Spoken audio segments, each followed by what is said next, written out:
Good day and welcome back to another DBZ Dokkan Metal video. In this video we're going to be taking a look at to cut a long story short, we're going to be taking a look at the Gifted Warriors mission for the Pure Saiyans Red Zone versus Cabba. So obviously Cabba has his stage for the Pure Saiyans edition of the Ultimate Red Zone. His stage is actually a relatively longer one. We have 3 phases here, and most interestingly from those 3 phases we also have quite a bit of health in the last one. So if you take a look at Cabba, for example, his phase 1 has 280 million health, phase 2 350 million, phase 3 710 million. So in total over 1.3 billion health for the stage, which isn't obviously ridiculously huge, but it's pretty decent. Cabba in the first phase is a standard enemy. All the phases are immune to stunning, attack down, and defense down. Cabba is, in the first phase, a 1.8 billion super attack unit with a 800k normal. Doesn't do anything else super crazy, but just has a high chance to super in the first slot. Super Saiyan Cabba, or the second phase, he has 350 million HP, hits a 1.1 million super normal attack, and then has a 3.2 million super. He nullifies ceiling, disables attack and defense down, grants immunity to being stunned, and he gets, most importantly, 50% attack increase from turn 2. This is not impossible to deal with. Makes his normals 1.5 million, 1.6, makes his supers about 4.7. But the 4th turn is very dangerous. The 4th turn he gets 100% attack boost, and here he will have, close to like 6 million in terms of damage. So very, very, very, very big jump up there. Obviously you should have him near being defeated, but my suggestion is, if you're a bit worried, obviously use a Whis in turn 3 or turn 4, depending on how close you are to defeating him. If you're looking to kind of, control the flow, battle a little bit, give yourself a good kind of leg up. And then we have the final phase.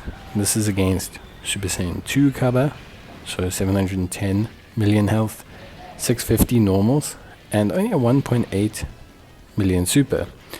You might say, wow, that's pretty simple, but unfortunately it's not the case.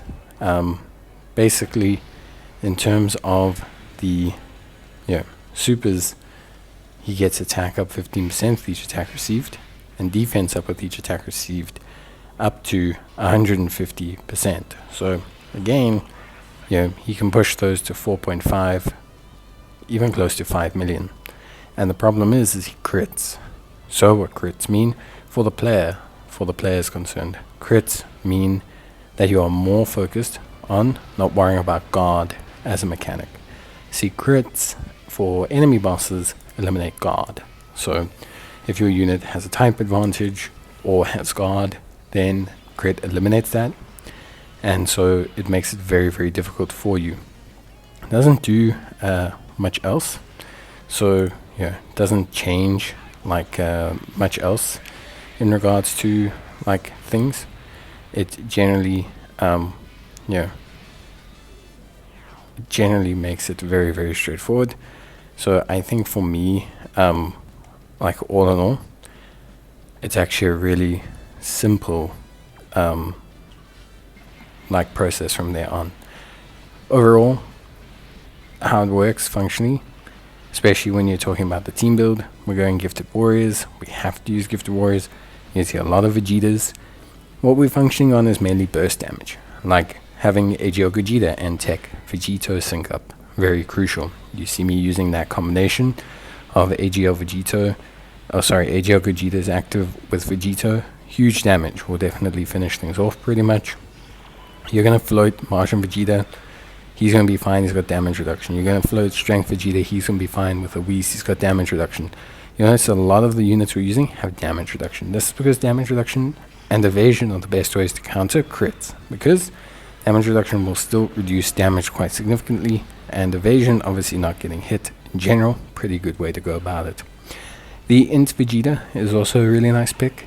So Int Vegeta is nice just to have that revive, so that if you run out of items or you're feeling like you don't want to use an item, you're in a tense situation, having Vegeta's revive kick in does help out quite a bit. So that is definitely something that helps. I also have the Vegeta's family support memory active. This works because even for the units that have a Goku, they are tag units, so they reverse, which means they have both Goku's family and Vegeta's family on them, so the support memory will apply. That just generally helps out as well with damage, defense, etc. Vegito ultimately is going to be our big damage dealer. You'll be fine against the super, obviously providing how much you've stacked, whether you've used Gogeta's active, etc. So that's always important, but generally speaking, he's more than fine. It's his damage that's going to be absolutely critical towards how well you do, and it's his damage where you're going to find the most success overall. But yeah, that's pretty much it from me. I hope you guys enjoyed the video. If you need any help or anything, you can let me know. I will see what I can do for you, how I can help you, etc. as always. But yeah, that should cover everything you need to know about this red zone stage, and hopefully we'll make it pretty simple for you. But yeah, other than that, that's it from me. Bye.